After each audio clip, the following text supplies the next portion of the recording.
You got millions of Americans finding out the hard way. At some point, the money runs out and the party ends. So we got car repos surging, foreclosures spiking, and the student loan delinquencies are becoming hard to hide. So they're exploding past historic records. But this isn't just about a rough patch. It's the unraveling of an entire financial illusion, one swipe, one debt payment, and one layoff at a time. And so here's the uncomfortable question no one wants to answer. What happens when millions of Americans hit their breaking point all at once? And in this video here, I'm gonna look at the data and what it's really telling us and what's likely coming next. And that is worth talking about.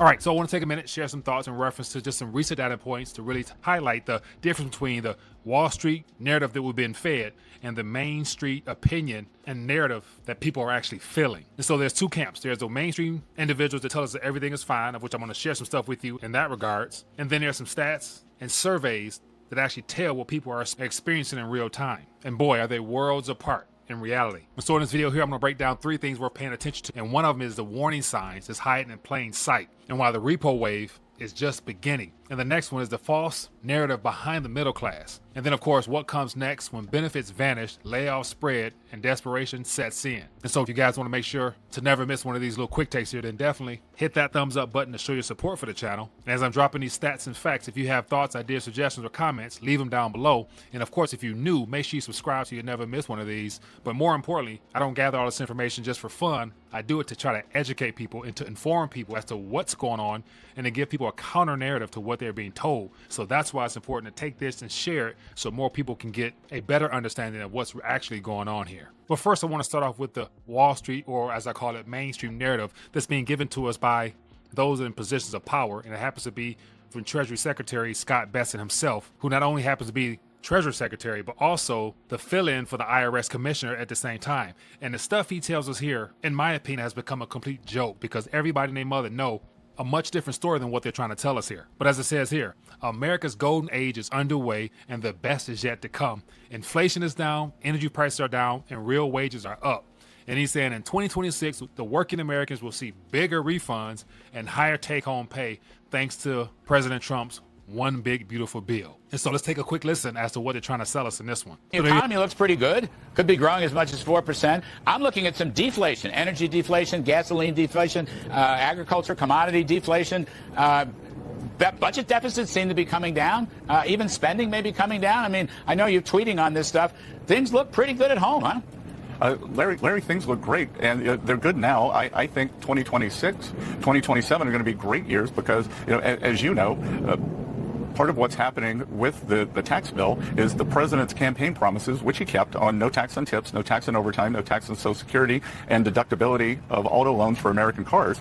On the first three, working Americans have kept their withholding the same. And you might recall, I'm also the IRS commissioner, so I can see what's going on at the IRS. And I can tell you that in the first quarter of the year, we are going to see substantial tax refunds for working Americans. On January 1st, working Americans will reset their withholding levels, and they will have substantial real income increases. So that's a pretty good combination. You get a refund and your weekly, monthly earnings go up. And as you said, we're starting to see this affordability crisis. We've gotten it under control. The first thing to getting it under control was stopping the Biden inflation. Now that we've done that, we are able to, as you pointed out, energy prices are down. I think that housing prices are a lagging indicator, especially in rates. So I think we could see that the CPI numbers start coming down next month, the month after. So there you have it. CPI keep coming down at the beginning of the year. Wages are up. People are spending. Housing is good. Inflation is up. All that good stuff there. But what is really happening? It doesn't take someone with a PhD to really decipher what's a lie and what's the truth. And if you really want to know what people are experiencing, just look no further than the comments in that video there. Here we got one that says, completely detached from reality. A Jimmy John sandwich is $15. The next one, inflation is not down. Energy prices are down. Real wages are up. And then he got some graphs to go along with that. Then you got, yep, we're in the golden age, all right. 38 trillion for the first time in history. And one thing I can't leave out is that we can't afford groceries. But then again, this picture here says Trump family doubles fortune to 10 billion 1 year after presidential election. So that's just some simple comments from people who left their thoughts about what Scott Bessent had to say. But then again, that's the Wall Street mainstream narrative that I'm trying to give some stats and facts in reference to things that aren't lining up. And let's get into that. Because ultimately, there are lots of warning signs that are no longer subtle. And so let's start with the very first one that you can't ignore. So according to the latest AP NORC poll, 68% of U.S. adults now describe the economy as poor. That's not just partisan grumbling at all. That's a quiet scream from the base of the economy. And now we're seeing it spill into the hard data. Now check this out. We got car repossessions, which are projected to hit 3 million by the end of this year, which is the highest since the global financial crisis. Then you got foreclosures, and the filings are up 18% year over year. Then you got the subprime auto loan delinquencies that have more than doubled since 2021, now sitting at 6.43%, worse than the health situation and 2008 GFC crisis. And then you got nearly 10 million student loan borrowers are now either in default or in late stage delinquency. So this isn't a blip. This is a system cracking altogether. So you got car payments, which are often the last bill people stop paying because they need to get to work.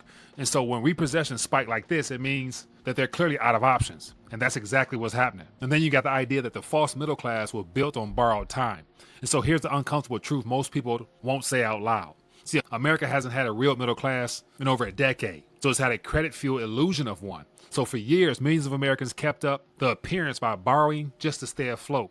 And so you got the buy now to pay later, you got the 0% car loans, you got student loans paused for 3 years during the health situation, you got credit cards, financing, groceries, and of course it worked until it didn't. And so now the bill is coming due, and so is the reality that people can't afford to pay all that back. And so the average person is more than $6,000 in credit card debt right now.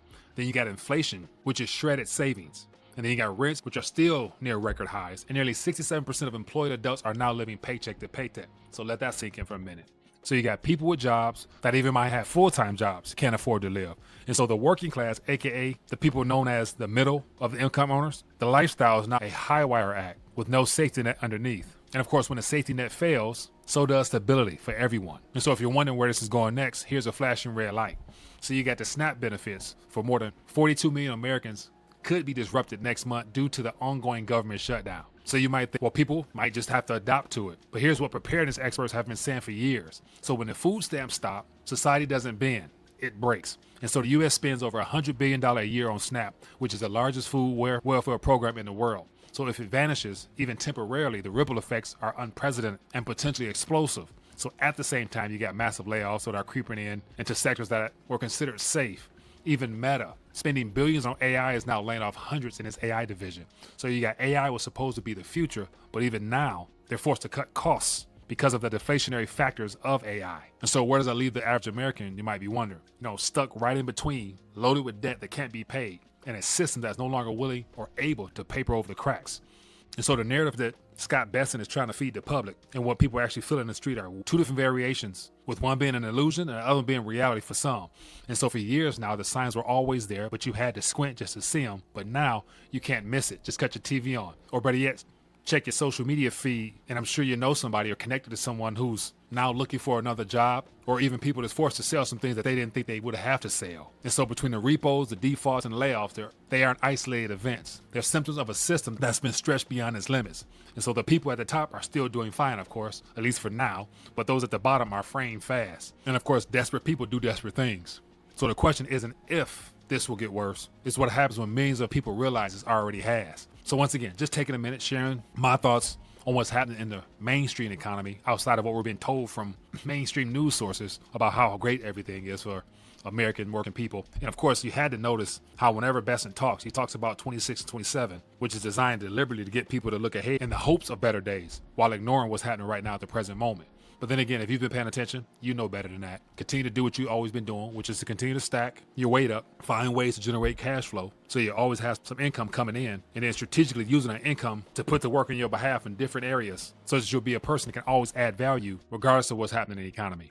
But once again, as always, just want to take a minute, share my 2 cents. Curious to hear what you guys think. If you found value, definitely hit that thumbs up button. Take this and share it so people get an alternative perspective as to what's going on. And also check the description down below for some resources that'll definitely be worth your time. Other than that, catch you guys later.